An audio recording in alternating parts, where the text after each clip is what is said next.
누구를 위해 종은 울리나는 17세기 영국 시인 존 던이 선시고, 이것을 20세기 소설가 해밍웨이가 제목을 가져와서 실화하는 인생 공부, 송희복의 서정시 비평. 안녕하십니까, 송희복입니다. 오늘은 영국 17세기의 시인인 존 던의 시 한 편을 가지고 공부하겠습니다. 제목은요, 누구를 위해 종은 울리나 라고 하는 작품입니다. 원래는 14행시인데 마지막 5행을 따로 떼어서 낭독을 하고 또 원문을 읽겠습니다. 그러면 들어보십시오. 누구를 위해 종은 울리나. 존 던. 전략. 그 누구의 죽음도 나에게는 손실이어라. 내가 인류 전체 속에 포함되어 있어서다. 그러니까 누구를 위해 종이 울리는지를 알기 위해 사람을 보내지 말라. 종은 그대를 위해서 울리나니. For whom the bell tolls. 존 던. Any man's death diminishes me, because I'm involved in mankind and therefore never sent to know for whom the bell tolls. It tolls for thee. 영국 17세기의 유명한 시인 존 던은요, 1572년에 태어나서 1631년에 세상을 떠났습니다. 형이 상학파 시인으로 유명합니다. 존 던으로부터 시작해서 후세의 그 시인들의 한 일파를, 감정보다도 이성을 중시하는 그 시인의 한 그룹을 형이 상학파 시라고 하는데요. 이 존 던은 20세기 시인들에게 아주 많은 영향을 끼쳤습니다. 그 대표적인 사람이 T.S. 엘리어트와 그리고 영시인, 영어로 시를 썼던 아일랜드의 민족 시인으로 유명한 예이츠도 영향을 많이 받았습니다. 가만히 보니까 존 던 하니까요, 누구하고 동시대 사람이다, 셰익스피어와 동시대 사람이다 하는 것을 알 수 있습니다. 셰익스피어는 1564년에 태어났으니까 존 던은 8년 후에 태어났습니다. 두 사람 나이 차이가 8살 차인데요. 그리고 셰익스피어는 갑자기 내가 죽었단 말입니다. 고향에 돌아가서 집 잘 짓고. 셰익스피어가 죽고 난 다음에 15년 더 살았습니다. 그러면 두 사람이 삶이 겹치는 시기는 52년입니다. 동시대의 인물이다, 이렇게 보면 되겠습니다. 두 사람은 시인이고요. 셰익스피어는 극시인이고 연극 무대에 올리는 극시인이고요. 극시를 썼고, 존 던은 서정시, 주로 소넷을 썼습니다. 14행시가 소넷이거든요. 소네트는 셰익스피어도 많이 썼습니다. 그러면 두 사람이 또 무엇이 겹치느냐? 삶의 그 시간대가 겹침과 동시에 같은 시대에 소네트를 썼다 하는 것, 그것도 소네트 중에서 연애시가 많다는 것, 이것이 또 두 사람이 겹친다고 할 수 있겠죠. 이 두 사람은 전혀 다른 출신입니다. 나이가 8살 더 많은 셰익스피어는 시골 출신이고요. 존 던은 런던 출신입니다. 서울 출신입니다. 셰익스피어가 비주류이거든요. 학력도 라틴어 문법 학교 정도 나왔으니까 요즘 아마 중학교 정도의 안에 학력인 것 같아요. 중졸 같아요. 그러나 존 던은 런던 출신에다가 주류 출신입니다. 그러니까 신분이 높다 하는 이야기고요. 옥스퍼드 대학을 다니다가 법을 공부하기 위해서 학교를 중퇴합니다. 그래서 어디를 가느냐? 캠브리지 대학을 갑니다. 그러니까 거기에서 졸업을 했는데 두 대학을 다녔단 말입니다. 영국의 그 대표적인 두 대학, 옥스퍼드와 케임브리지 대학을 다녔던 존 던.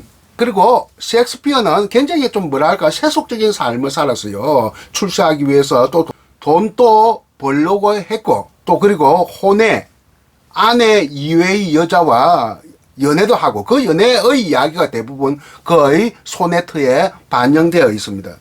그러나 존던은 세속적인 삶보다도 종교적인 삶을 살았다. 그리고 내가 아내가 출산 후유증으로 죽자 바로 대성당의 안에 사제로 들어가서 죽을 때까지 신부였다. 그러니까 사제 시인이다. 그 성직자 시인이다. 우리나라로 하면 누구에 해당되느냐? 한용운에 해당된다. 한용운은 성녀임에서 시인이거든요. 또 둘 다 존던과 한용운은 또 같은 게 있습니다. 성직자임에서 또 시를 썼는데 그 시가 연애시 형식을 가져왔단 말입니다. 형식은 어떻든 연애시입니다. 세속적인 남녀 간의 사랑, 그것이 은유든 상징이든 간에 그렇게 썼다는 점도 서로 비슷합니다. 존던은 대표적인 시 엑스터시, 안녕, 죽음이여 뽐내지 마라. 그리고 마지막에 죽기 직전에 썼다 하는 천부창가, 이거는 어떤 내용인지 모르겠습니다. 천부라고 하는 것은 하나님 아닙니까? 창가니까 하나님을 찬양하는 노래라는 뜻인데 서사시인지도 모르겠고 저는 여기까지는 잘 모르겠습니다. 마지막 작품인 것으로 알고 있습니다. 오늘 공부할 누구를 위해 종은 울리나 마지막 5행 읽어보겠습니다. 이 시가 처음에는 어떻게 되느냐, 1, 2행, 14행까지 되어 있는데 1, 2행은 어떻게 되느냐, 인간은 왜 따로 떨어진 섬이 아니다. 그러니까 한자말로 표현하면 고도, 외로울 고자, 인간은 고도가 아니다. 왜 따로 떨어진 섬이 아니다. 모든 인간은 대륙의 한 조각이며 대양의 한 부분이다. 대양, 태평양, 대서양, 큰 바다를 대양이라고 하지 않습니까? 대륙의 한 조각이면 대양의 한 부분이다. 이렇게 시작됩니다. 이것이 이 시의 1, 2행입니다. 그 쭉 가는 내려갔다가 마지막 5행이 그 누구의 죽음도 나에게는 손실이어라. 그러니까 인간의 죽음은 바로 내 아는 사람의 죽음은 바로 나의 죽음과 마찬가지다. 그 이야기입니다.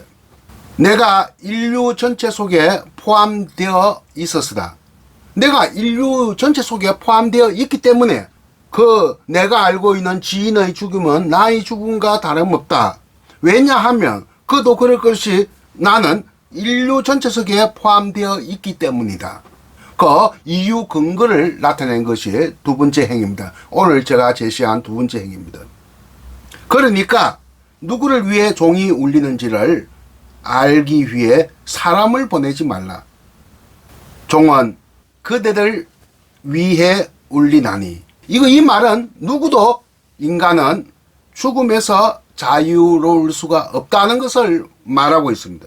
이게 무슨 이야기냐 하면요, 그가 아까 아내가 죽고 나서 참 아들 딸도 많이 난 것 같아요. 12번째 아이를 출산하다가 그 출산 후유증으로 죽고 나서 무슨 마음에 허무감이 생기는지 신부가 되었다는 거예요. 그래 늙어 죽을 때까지 신부 활동을 했다는 거예요, 존던이. 그런데 보니까 런던의 마을에 그 마을 사람이 죽으면 종을 울린다고 합니다.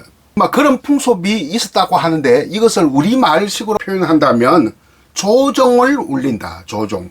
그러니까 애도의 종. 조종을 울린다 하는 말을 갖다가 씁니다. 우리나라에는 그런 풍습이 없죠. 죽은 이의 애도하는 의미에서, 그러니까 누군가 죽었다 하면 죽었다 관에 성당에 가는 거예요. 그러니까 신부님을 찾는 거예요. 우리 아버지가 죽었습니다. 아니면 우리 형이 죽었습니다. 이렇게 하면 그래 참 안 되는 일군. 그러면 종을 울려야겠네 해서 종지기에게 울리라고 해줍니다. 그러면 마을 사람들이 누군가 죽었다는 것을 알게 되고 누가 죽었지 하면서 궁금해한단 말입니다. 특히 귀족일수록. 그 귀족은 하인을 시켜서 누가 죽은지 알아봐라 해서 막 달려가서 누가 죽은냐고 성당에서. 그래서 내가 누가 죽었다고 합니다 하면 그 귀족은 평소에 인간관계, 친소관계에 따라서 도문을 가느냐 안 가느냐를 결정을 한답니다. 그러니까 누가 죽었는지 알기 위해서 사람을 보내지 마라. 여기서 사람은 귀족의 하인입니다. 하인들을 보내지 말라. 종은 바로 너 자신을 위해서 울리는 것이다. 아무리 너가 귀족이라 그 기득권을 가진 사람이라 하더라도 하나님 앞에서는 자유로울 수 없다. 죽음 앞에서 자유로울 수 없다 하는 것을 말하기 위해서 이 시를 쓴 겁니다.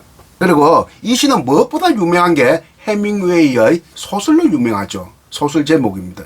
1930년대 후반에 스페인에서 스페인 내전이라고 굉장히 유명한 전쟁이 있지 않았습니까? 여러분들 다 잘 알죠. 그때 독재자 프랑코, 독재자에 대항하기 위해서 공화파들이 내전을 일으키면서 싸우는데 아무래도 힘이 약하단 말입니다. 독재자에 비해서. 그러니까 해외에 많은 사람들이 어영군으로 파견했습니다. 자발적인 참전을 했어요. 근데 해밍웨이 자신도 자발적으로 참전을 합니다. 무엇을 위해서? 자유와 정의를 위해서. 독재자에게 대항하기 위해서. 근데 소설에서는 미국의 교수가 스페인 내전에 참전하는 이야기입니다. 거기서 만난 마리아라고 하는 아주 아름답고 고운 여인. 영화에서는 잉그리드 버그만이 나왔죠. 나도 중학교 다닐 때 그 영화 봤습니다. 우리 학생들 전체 관람할 때. 딱 기억나는 대사 한 게 있어요. 키스미. 나에게 키스해 주세요. 그 말 듣고 감동 안 받은 소년들이 아무도 없었습니다. 키스미란 말. 그 다음에 학교 간 게 다들 키스미 해요. 그 잉그리드 버그만 얼마나 청순한 여배우입니까? 근데 결국 영화의 내용은 비극적인 내용입니다. 남자는 죽고 여자는 도망가는데 그 도망가는 것을 안에 막아주기 위해서 기관총을 쏘면서 죽고 갑니다. 영화의 내용은 이렇습니다. 왜 제목이 누굴 위해 종은 울리나인가? 존던의 시에서 따왔는가? 누가? 소설가 해밍웨이가. 마음에 신념과 사랑이 있으면, 신념이라고 하는 것은 자유와 정의를 위해서 남의 나라 전쟁에 참전했다는 그 신념입니다. 사랑은 거기에서 만난 마리아라고 하는 착하고도 고운 처녀와의 그 남녀간의 그 사랑입니다. 마음에 신념과 사랑이 있으면 지금 들리는 종소리가 누구를 위해 울리는지 묻지 않아도 된다. 종은 언제나 그들을 위해 울리니까. 뭐 그런 내용이 담긴 소설이 바로 해밍웨이의 누구를 위해 종은 울리나 이고요. 이것이 영화로 만들어서 지금은 고전 영화가 되었습니다. 얼마나 오래됐겠습니까? 내가 중학교 때 봤으니까 50년이 넘었죠. 그리고 그 영화가 그때 또 만들어진 것도 아니고 훨씬 그 이전에 만들어졌단 말입니다. 그 옛날 영화를 갖다 수입해가지고 학생들한테 보여주고 했거든요. 그러니까 아마 이 영화가 연도는 잘 모르겠습니다만 좋게 한 60년 되지 않았겠느냐. 뭐 이런 생각이 드네요. 그러면 마무리하겠습니다.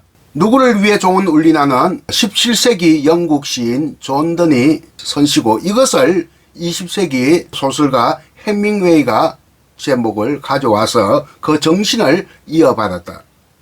스페인 내전에 공화파를 위해서 싸우는 작가 자신의 이야기. 그럼으로써 인류 전체를 위하는 어떤 정신을 추구하는 겁니다. 바로 인류애를 위한 희생정신, 이런 것들이 바로 존던의 누구를 위해 종은 울리나 속에 반영되어 있기 때문에 이 제목을 가져왔다 하는 것을 알 수 있고, 종은 바로 안에 죽은 사람을 위해서 울리는 것이 아니라 살아있는 나 자신을 위해서 울리는 것이다. 존던의 입장에서 볼 때 그 신도들을 위해서, 신도 개개인을 위해서 울리는 것이라고 가르치고 있습니다. 성직자 시인답게 무언가를 지금 인류애가 무엇인가를 가르치고 있습니다. 사람은 외로운 섬이 아니고 또 모든 사람은 대륙의 한 조각이요 대양의 한 부분이라는 것을 지금 말하고 있는 겁니다. 유럽의 그 거대한 정신적 흐름의 하나인 바로 인본주의가 이렇게 이 시에서 개성되고 있음을 우리는 알 수가 있습니다. 오늘 강의 여기서 마치고요. 누구를 위해 종은 울리나, 이게 17세기 영국 시에서 또 20세기 미국 소설로 이렇게 어떻게 개성되었는가를 우리가 한번 살펴보면서 오늘 강의를 여기서 마칠까 합니다. 경청해 주셔서 대단히 감사합니다. 안녕히 계십시오. 누구를 위해 종은 울리나. 존던. 전략. 그 누구의 죽음도 나에게는 손실이어라. 내가 인류 전체 속에 포함되어 있어서다. 그러니까 누구를 위해 종이 울리는지를 알기 위해 사람을 보내지 말라. 종은 그대를 위해서 울리나니. For whom the bell tolls, John Donne.